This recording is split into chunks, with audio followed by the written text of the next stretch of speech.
Hey, welcome to Speechless. We're glad to have you here tonight. We're the 19th of September, and if you're watching any other night that's not live, but feel free to email us at speechlessmn@gmail.com. Also, call in now if you're watching this live, if you've got questions or comments, 651-747-3838. And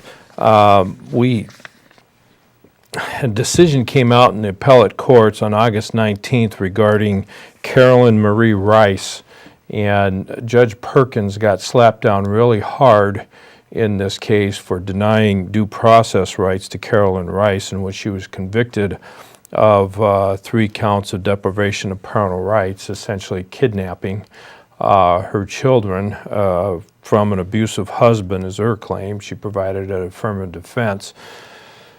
And so we're going to get into that story. Judge Perkins is one of the judges in Carver County who has quite a bad reputation against him. So we're going to discuss that. Also, there's a new video out on abortion, pro-life video, done by the former lead singer of Kansas. And it's just a fantastic video that I want you to see. But the main issue with it is tells a story of about 13-year-old who got had a child, but was going to abort, but in the abortion room decided not to. We're going to see the results of that video, and then that will lead us into the whole domestic violence realm of well, what triggered this was I was watching the O'Reilly Factor, and there was a discussion of why women are more angry, aggressive than men when driving and in their conversations in their car.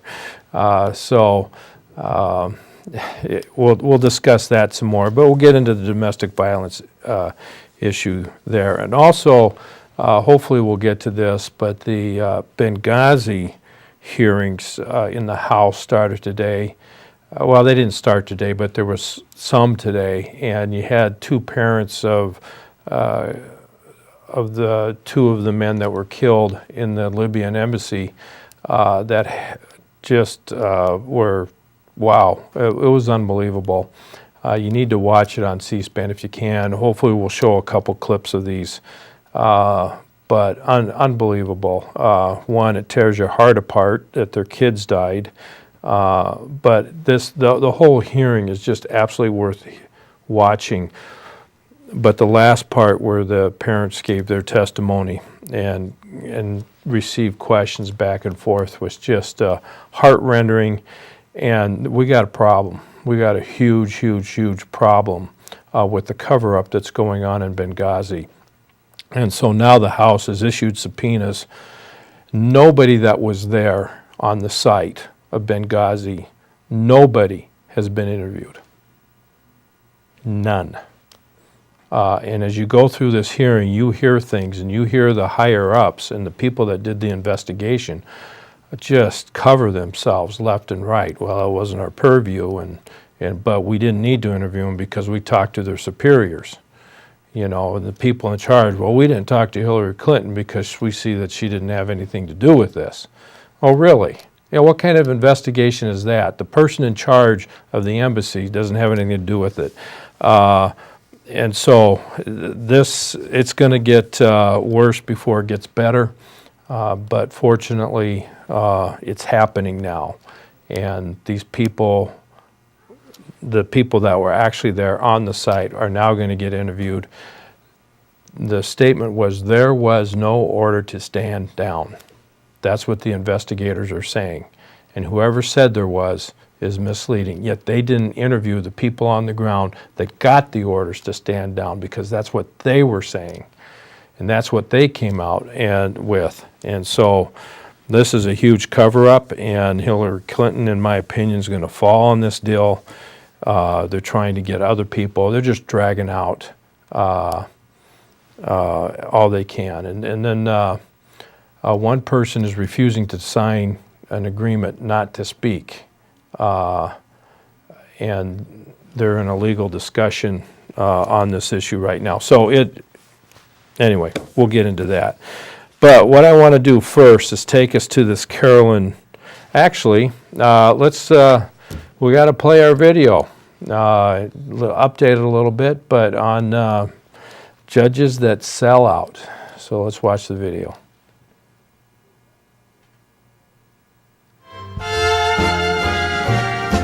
Selling out is easy to do.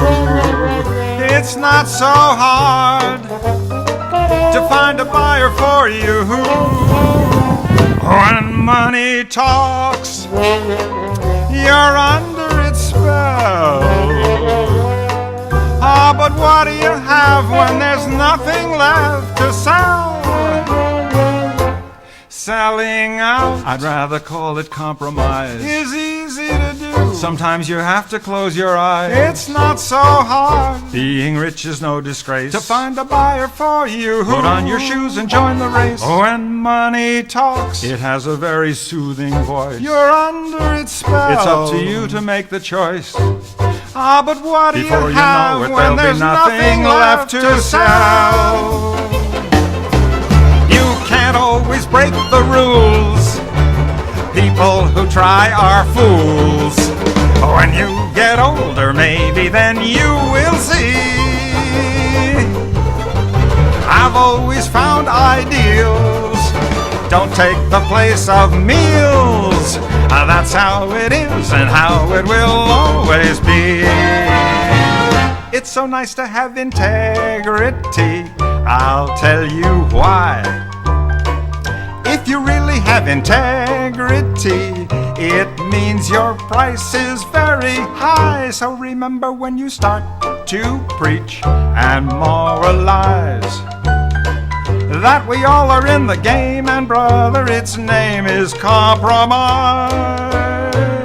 It's so nice to have integrity. I'll tell you why. Sometimes you have to close your eyes. It's not really have integrity. So remember when you start to preach, you're under its that we all are in the game, and there is nothing left to sell. All right, and the judge we're going to pick on today, I don't know if it's the right word, but Judge Perkins from Carver County. Well, actually, the appellate court in Minnesota picked on him pretty good. And in case file number A12-0855, State of Minnesota versus Carolyn Marie Rice, the judges were Shallis, Hudson, and Stauber. And Shallis gave a dissent in this opinion, so it was a 2-1 decision. But Shallis's decision was, and the way I understood it and read it, was just a protection of the system and protection of the judge. She didn't look at the facts of the case, the behavior of the judge. Although the judge had a difficult situation, the judge very much lowered himself in this situation, as we will see in a little bit. But what was happening, Carol Marie Rice was appealing her conviction of 3 counts of deprivation of parental rights. And that's Minnesota Statute 609.26, Subdivision 1. Basically, it's a kidnapping. It's in the kidnapping section, but you can't deny a parent parental rights. And this falls also under the in this case, it's a divorce. She's the parent. She's taking the kids because she feels and believes they're being abused, which is an affirmative defense. Affirmative defense means you have grounds to take the kids, and anybody has grounds to take the kids if they're being abused sexually, physically, or severely emotionally abused. Severely, of course, is a judgment word. Anybody can do that and use that as a defense against being charged with that crime. So the court ruled that because the cumulative effect of various evidentiary rulings and an erroneous jury instruction and prejudicial conduct deprived appellant of her due process right to a fair trial, we reverse appellant's conviction and remove for a new trial. So she gets to have a new trial in this deal, and what I noticed here, she was able to have a public defender defend her at the appellate court, and she had a public defender in Carver County, but she let the public defender go. Now, I will tell you, in Carver County, the public defender there, if she had the one I know about, that public defender should lose her job, because that public defender will not defend. They may defend, but I know of a case where that public defender refused to defend the person. And I wouldn't doubt that it was the same person, because there's not that many public defenders down there. And very much in collusion with the judge. Now, you sitting there, you're being charged with a crime, and your public defender goes, I'm not going to defend you. And then you go to the judge and say, my public defender told me that they weren't going to defend me, so I want to get rid of this public defender.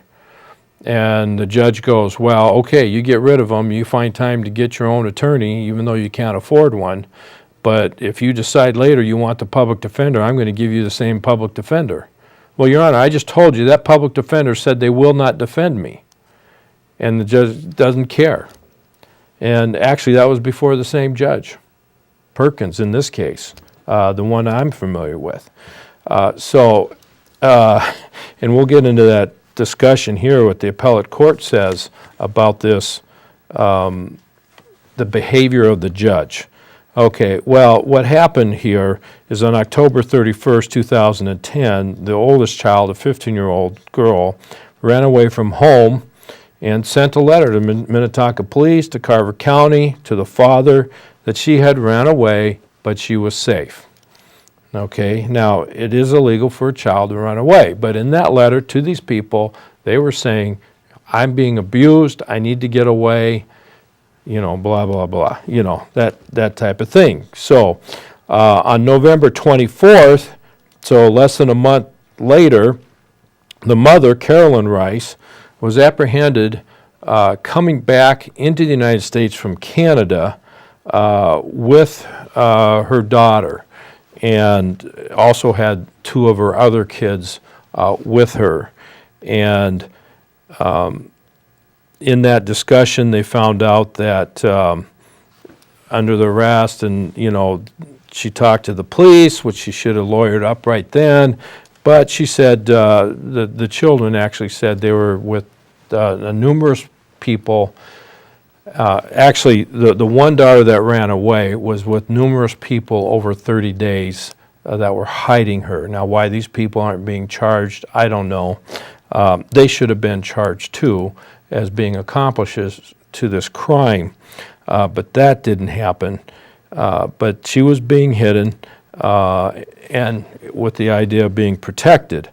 So the charges ended up being concealing a minor child from the child's parent, and that's 609.26 subdivision 1. And then another count of obtaining, retaining, or failing to return a minor child from or to the parent in violation of a court order.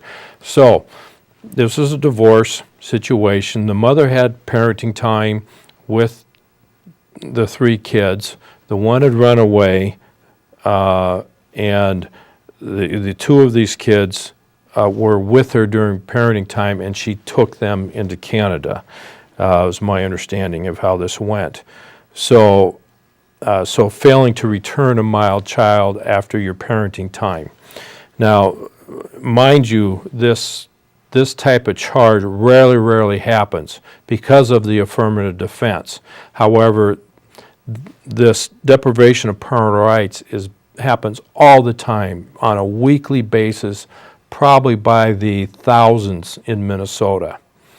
This deprivation of parental rights I know for myself, I had well over 5 years of deprivation of parental rights, and before that, the hundreds of days where I did not see my kids even though I had a court order. But could you get a county attorney or the police to file a report? No, you couldn't, and you had to trick them into doing that because they just don't want to deal with it.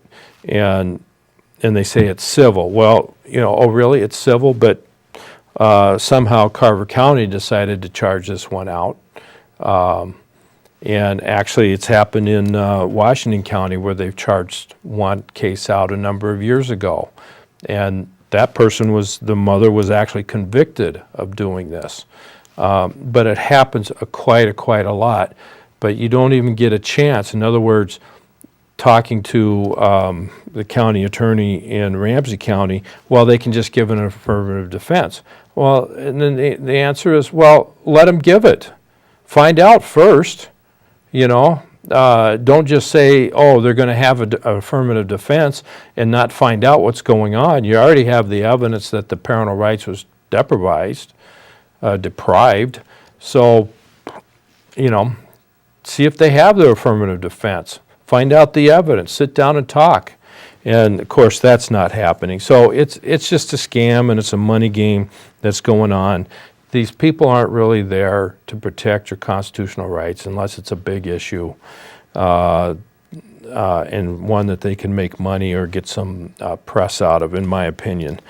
And let's see, that was talking to the former Speaker of the House that was now a county attorney in Washington County. So the other charge, the third charge, one count of causing or contributing to a child being a runaway. So Carolyn Rice pleaded not guilty all three of these accounts. She raised an affirmative defense, which is subdivision 2 of 609.26, and which means you did this to protect the child from physical or sexual assault or substantial emotional harm. Not significant, as I said early, but substantial emotional harm. So in this process, in her defense and in the pretrial, well, she ended up firing her public defender because her public defender wasn't going to do anything. And so she had 273 pages for her defense. The judge excluded these 273 pages because it said it happened 2 years prior, this current situation, and does not show a timeline that's reasonable, in a time frame that's reasonable to say, if it happened 2 years prior, well, you can't do it now if nothing's happened in 2 years. It's just kind of too late on this issue.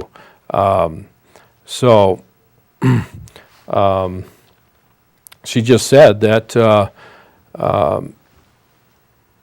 okay, the judge said they weren't, the dates of the alleged offenses, they weren't relevant, and because they did not show at the moment in time, appellant allegedly violated the statute. She was under a reasonable belief that was in physical danger.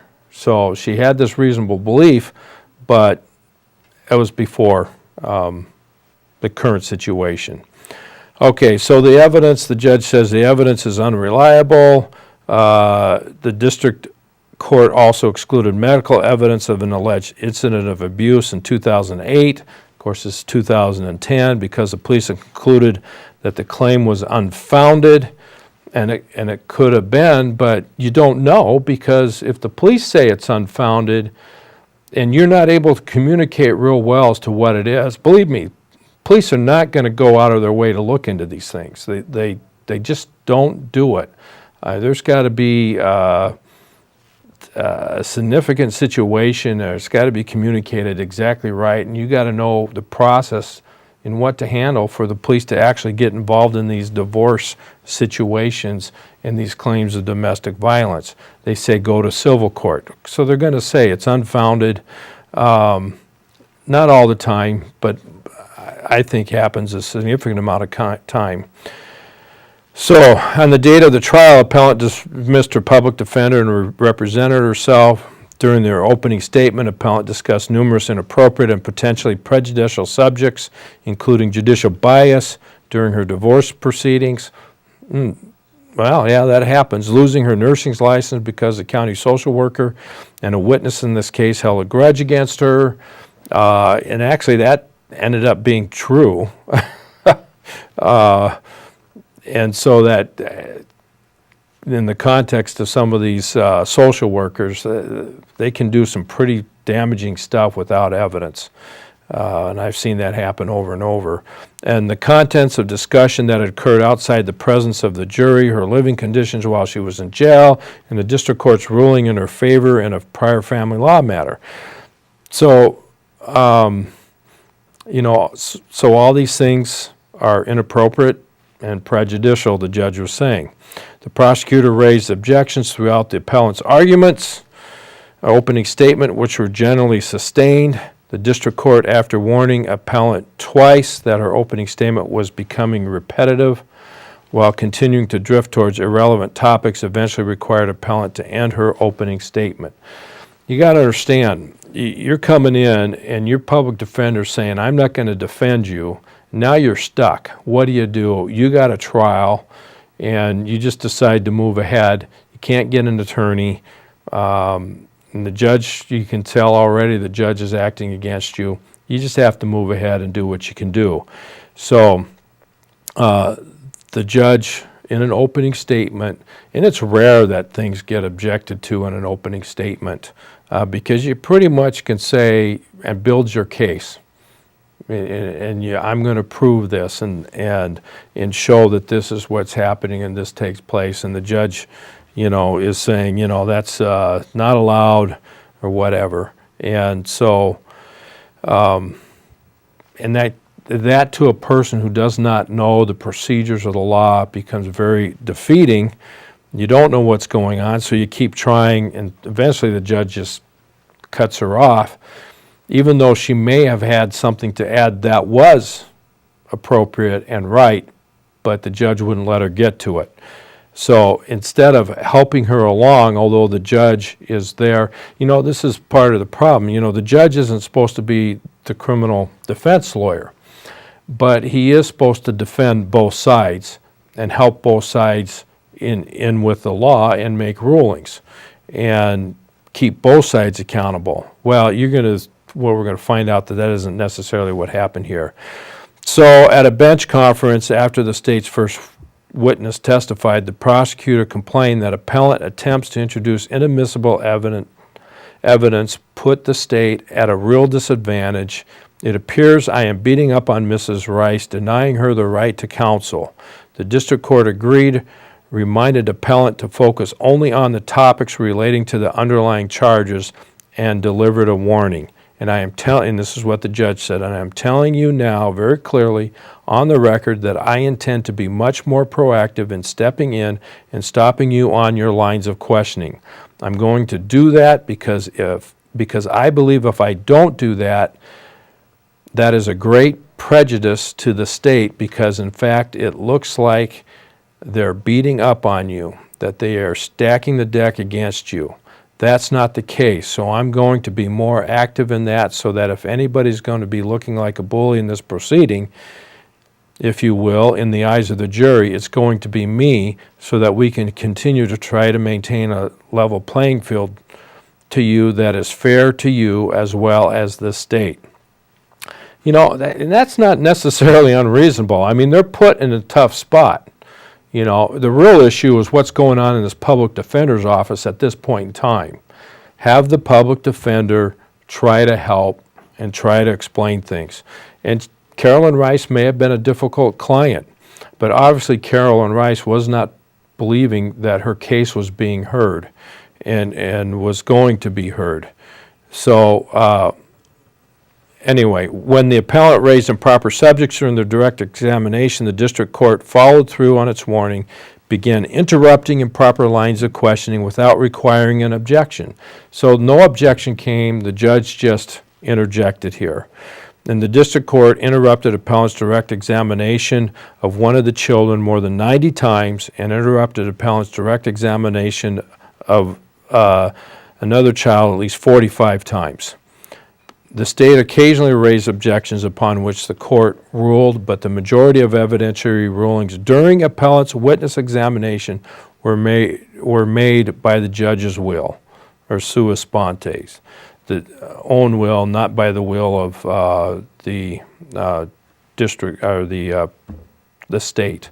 The district court does not appear to have interrupted the state at any point during the trial. Now that is just rare. So once that judge went in a mode to interrupt the appellant, Carolyn Rice, the judge should have also gone into the mode of interrupting the state, and the judge did not do that. And I guarantee you, a prosecutor is going to mess up in their questioning. It just happens. They say something wrong, do something wrong. That judge needed to step in. There was none of that happening. Okay, now here's what gets really interesting here. The district court's frustration with appellant during these interruptions became increasingly apparent when appellant cross-examined a Carver County social worker about reports that the husband was verbally and physically abusive to his children. The district court sustained a state's objection, telling a parent, "You can't just throw things out there like you're lobbing hand grenades." The district court continued the theme later, and this went over and over. You're continuing to lob hand grenades. You know what the judge should have said at that point in time, and to save time for everybody, he just should have said, "Here's how you need to ask the question." That's not what he's there for, but he's there for justice, and now he's in trouble because now the judge is angry and he's not handling things right, in my opinion. And you continue to ask questions that are not germane to these proceedings. You ask those questions of witnesses where it doesn't fit. Yet, here's what's interesting is that Carolyn Rice does get in some questions, and she does start having witnesses answers, "Yes, I've been abused, and here's how." And the district court asked the appellant, "Do you have any basis for lobbing that one out there? Do you have any factual basis for asking that question?"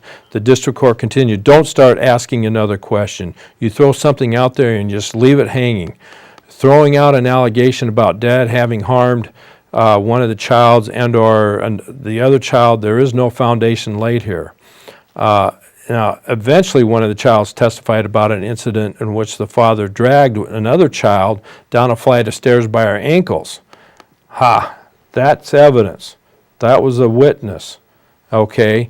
But then later the judge says, there is no testimony. Well, actually the judge interjected at one time and said, "Excuse me, there is no testimony that anyone has hit or hurt them except for the specific incidents you talked about, and there is no person identified in those incidents." So the judge was wrong at that point in time.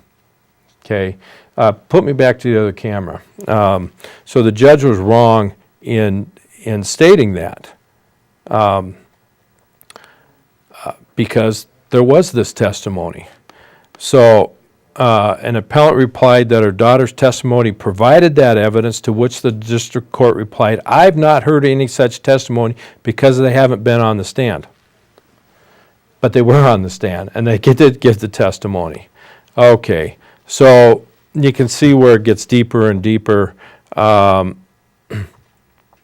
So the court finally rules the appellate court rules, because appellant introduced sufficient evidence to have the jury consider her affirmative defense that her actions were necessary to protect one of the children from abuse by the father. The district court instructed the jury on this defense as part of its instruction for each offense. Following closing arguments, the district court provided additional instructions, and the jury found the appellant guilty on all three counts. So with the judge saying there was no evidence, and the judge giving just instructions to the jury that you got to basically throw out everything that's said, what are you left to do as a jury? You'd have to be pretty smart to see through all that as a juror, not knowing the legal system, in order to get through that. So Judge Perkins was beat up pretty good, and Carolyn Rice hopefully now she'll get a public defender that will defend her in this case, and she'll be found not guilty on these issues. All right. We got a couple of announcements, but first we got a phone call coming in here. So do we got a phone call? Yeah, caller, do you have a comment or question?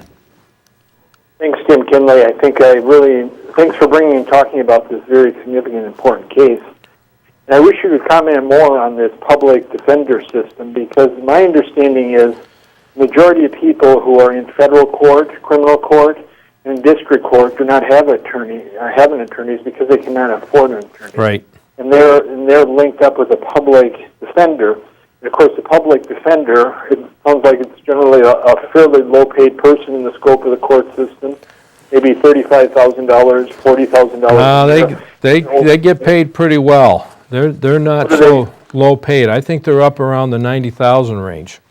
Okay, well that's good, because I know that the prosecutors are generally way over $100,000, and they're generally just kids in their 20s out of law school who have been given immense power, and it seems like they have a very light workload, while the public defenders have a very hard workload. The prosecutors get to work with professional police officers, social workers, and the public defenders have to work with people who have never been in the court system before, who are very frustrated, aggravated, feel like they are not receiving justice. And about the same time, when I think the U.S. Constitution says that the prosecutor's main job is to seek justice, as the prosecutor, it's your responsibility to see that the justice is done. The public defenders, of course, have no obligation to justice, just to defend their client, but in actuality, it seems like the prosecutors can lie in court, deceive court, misrepresent issues, and be buddies of the judge because they're every day, and the public defenders are the ones who are accused of having to seek they're the ones who have to be honest and truthful and integrity, because if they make one mistake, if they deceive one little thing, they're nailed by the judges. I think that's why I'm glad you brought up this public defender and the lack of public defenders.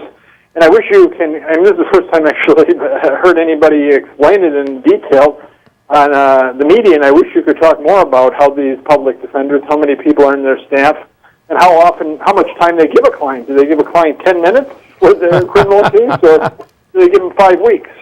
Yeah, that's very perceptive there. The prosecutor is seen as the one trying to dish out justice, but in many of these cases, the public defender is the one doing that, or the defense attorney is the one doing that, because people are falsely accused and falsely charged. And if that's the case, then we've seen it over in Pennsylvania and a number of places where the prosecutors are the, if you want to use a term, the evil people. And many times, if you got a public defender, the amount of time you spend with them is very little right before a case, and they're just there to settle the case. Let's move on. And I actually had it in a case where I was doing a constitutional challenge. I told the public defender, read my case. Have you read my brief? I got a 25-page brief here. We got a jury trial coming up. Have you read it? No, I haven't. Well, you're not going to win on it. Well, you haven't read my brief.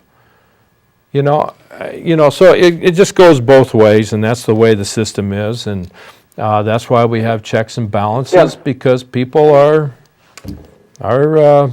people on the base of it, I think, are just not good, and they need to be. I think on the education of this whole, the school education, the university education, what people are indoctrinated for, is they actually believe that the judge is there for justice, and that the judge has somewhat a role in the justice. I think, and they have the feeling that the prosecutor has no role in justice.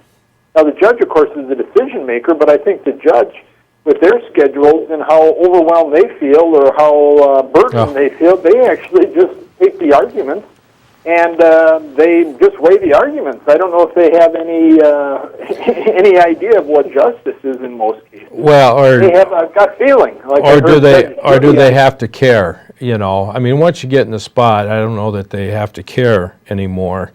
They can say they do. I mean, that's why it's so important to know the character of the judges you're electing or being appointed, because you do have judges that are concerned about our society, about justice, false accusations. You do have them out there, but we need to get those elected because there's a lot of them that don't, in my opinion, that don't care one bit, and they see this as a paycheck. Now, there's an assumption that judges are overworked, but I know right now in Ramsey County that they have a lot of time, some of them have a lot of times on their hand, and they're being shipped out to other counties, other judicial districts, because they don't have the caseload in Ramsey County. So right now, Ramsey County is paying too much for the judges, and they're going to other counties who may need them, or just trying to lighten the load for everybody. But I don't know that it's that heavy. Caller, thank you very much. We got to get moving on here. We have a couple of announcements that I want to keep you up on. This Saturday, there's an elephant ride. It's the first annual elephant ride. It's a fundraiser for Senate District 43, if you like. Riding a motorcycle. They're going to leave from Stellmacher Park in White Bear Lake. Registration is at 8 a.m. and they're leaving at 9 a.m. They're going to take a bike ride down along the St. Croix. It's $30 and then $5 extra if you have a rider, and that includes a meal at 1 o'clock at Stellmacher Park.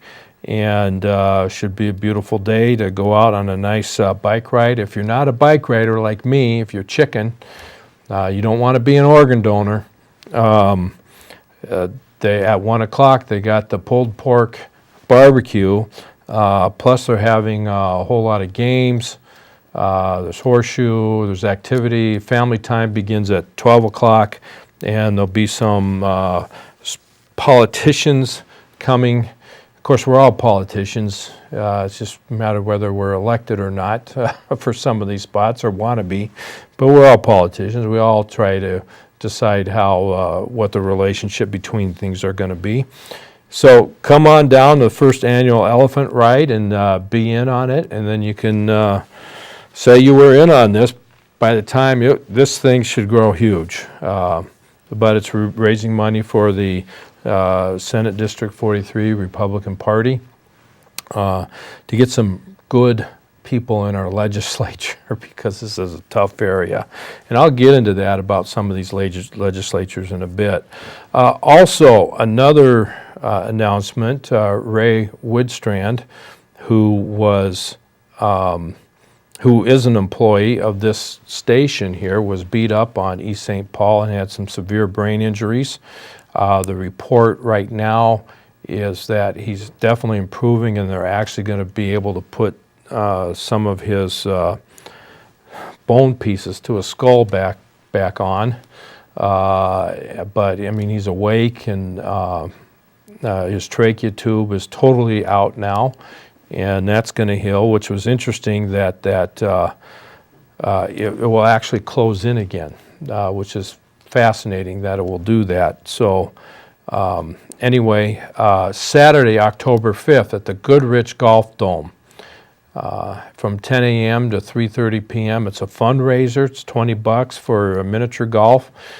And so bring your friends, have some competition.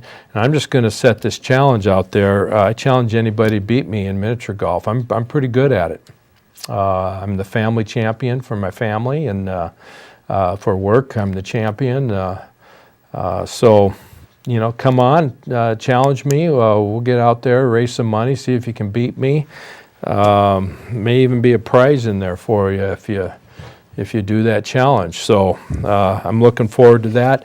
There's auction, silent auction, raffles going on. Little Caesar will be having some pizza there. This all supports Ray and some of his medical bills and just gives him encouragement to hang in there and keep going because he's got a long road ahead of him in his recovery.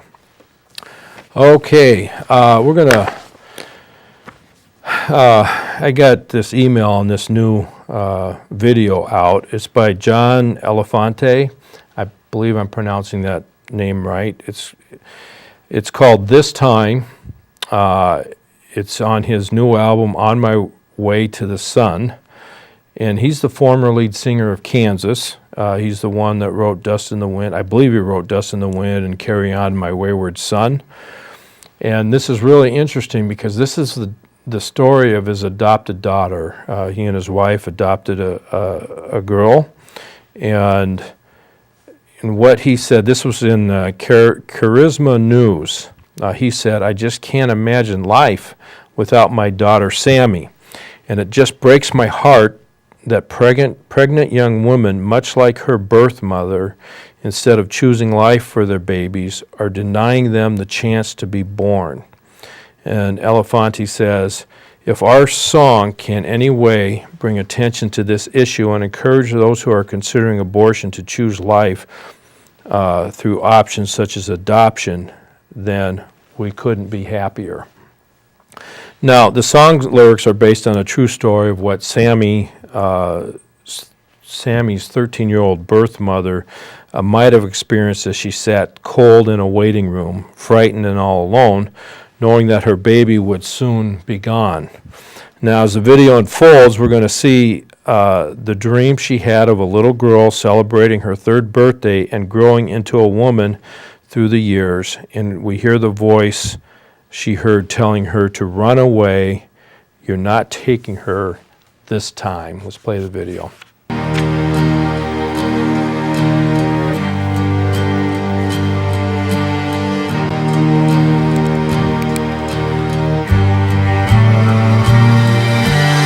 She sat cold in a waiting room, frightened and all alone.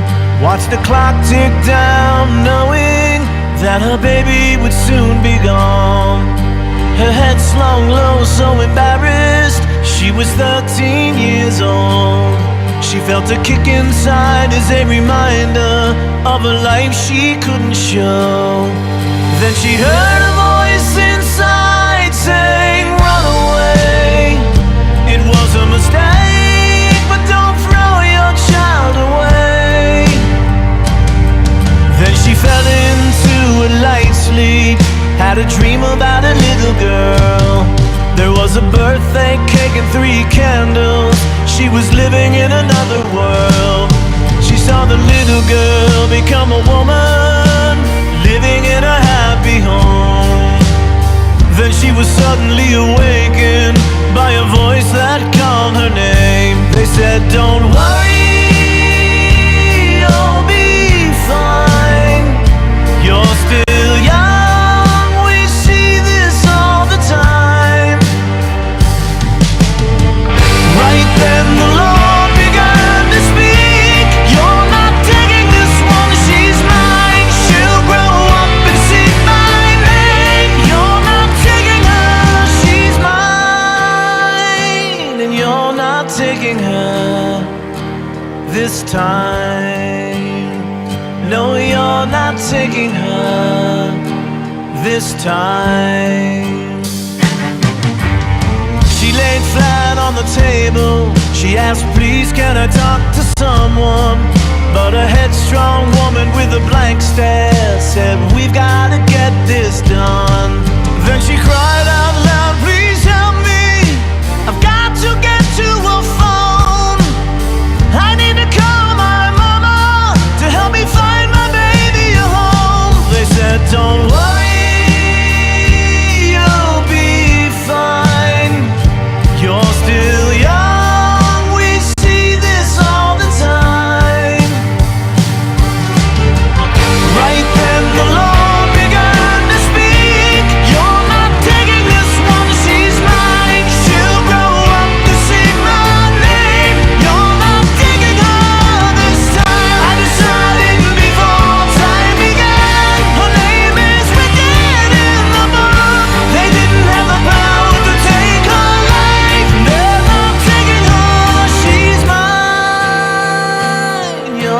not taking her this time.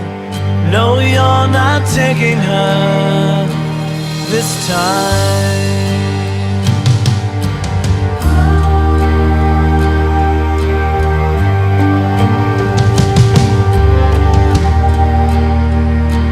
This time, no, you're not taking her this time.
Hi, I'm Samuel Lafante.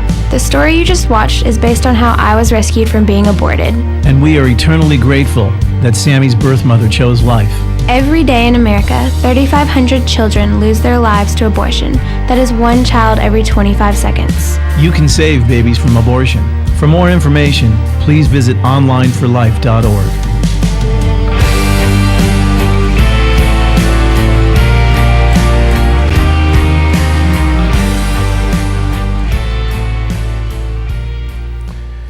Yeah, very, very moving. Of course, this is a true story, a 13-year-old that was adopted by former lead singer of Kansas. And, you know, the standard line in there is, "Don't worry, you'll be fine." We see this all the time.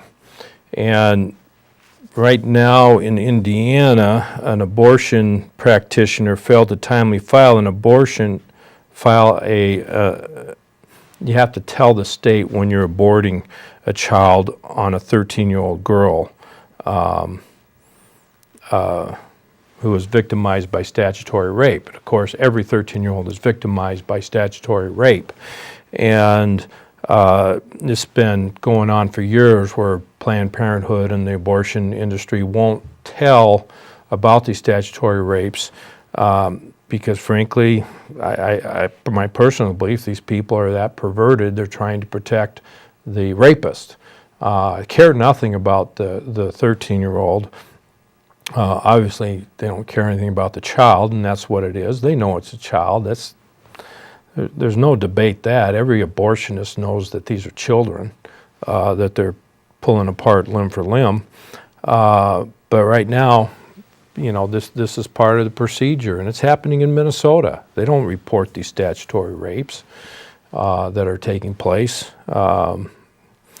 and when that doesn't happen, a crime is covered up. So, and here's the thing: if you're really concerned about women, you'd want to make sure that there is oversight on these abortion mills so that these statutory rapes would stop. And we talk about sex trafficking and trafficking of women, which is a terrible thing, and then all these women that hate that support Planned Parenthood. I shouldn't say all of them, but a lot of them support Planned Parenthood where these girls are being statutory raped, and Planned Parenthood has the evidence. Yet they do nothing with it. So it's a big deal that's going on. Great video I'd like to show it again, but we're running out of time. Got a couple other, another story here. There's Bethany Sanderson. She started a photography business, but her story is unique. She survived 3 attempted abortions, and now what she's doing, in other words, her mother tried to abort her 3 times. Now she's doing a photography and celebrating life through photography. And 27 years later, she's now entered into a contest in Grand Rapids, Michigan. It's the Art Prize, it's called, and her thing is Image. Her exhibit is called Image. And here's the story behind it. When Bethany Sanderson's mother, Seta Vati, and she was Indian, American Indian, discovered she was pregnant, she and her family sought out a secret abortion in an out-of-town hospital. The head nurse at this hospital, a Christian and a new friend of Sanderson's future adoptive parents, had been on the lookout for an unwanted baby. The Indian nurse convinced the Vati's family to send her to a protected ministry home until the birth of the child. Now, however, in a culture that pressured women to reject unwanted pregnancies, she was desperate to get rid of the baby. She attempted and failed multiple times to abort her own baby. And God preserved Sanderson's life despite all of her mother's attempt to end it. And this is what Sanderson has to say. It is truly difficult to look at my life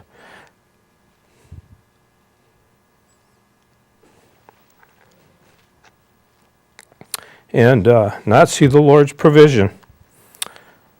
Sanderson says, in many instances of my life, people meant to harm me, but the Lord meant it for good. The Lord allowed me to be born twice, physically, then spiritually, and He had every day ordained for me before one of them came to be. And that's very true for all of us. And it's just too bad the women in our society, over 1 million a year, don't see this and don't understand this. And it gets to the point of domestic violence, where this is a violent action, and it's domestic violence. And when our women are supporting this behavior, it is no wonder that women in the United States commit violence just as often and just as violently as men.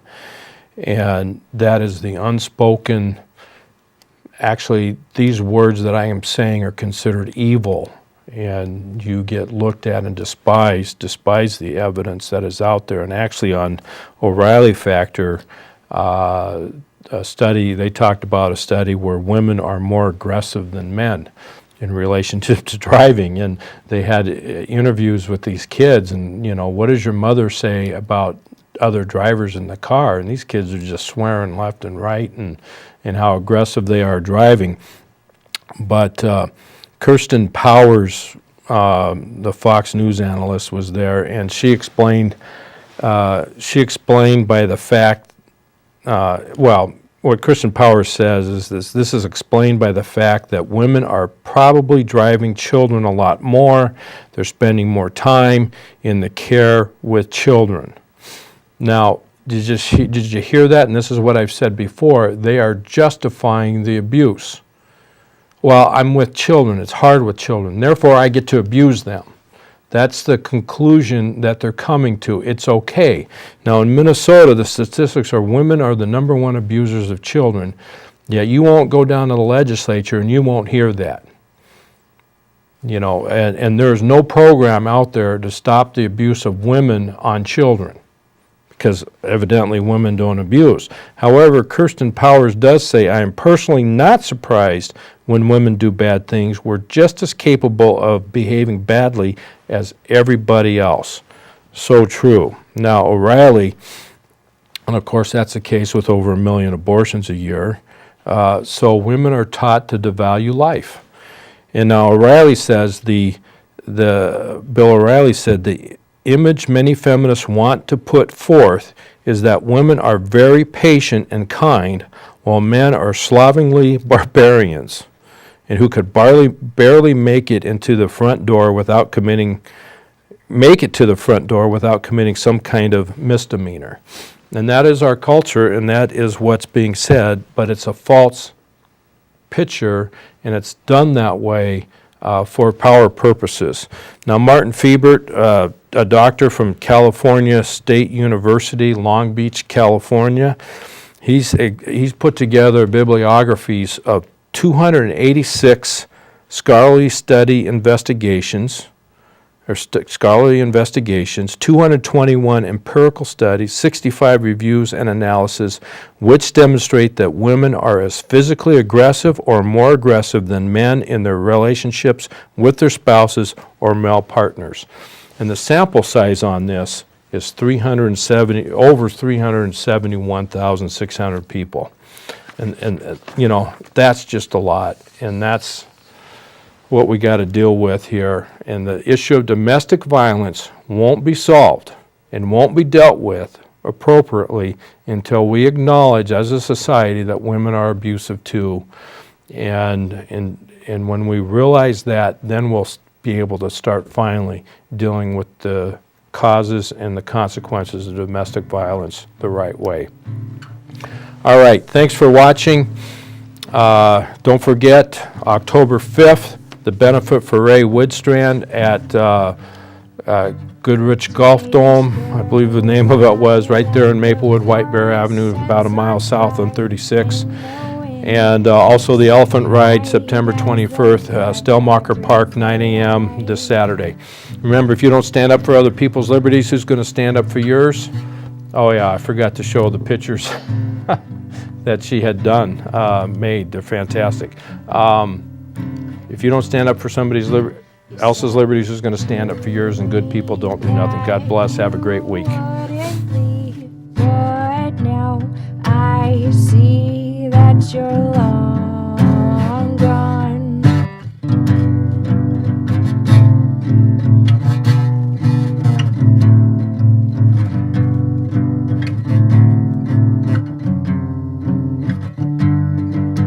Days go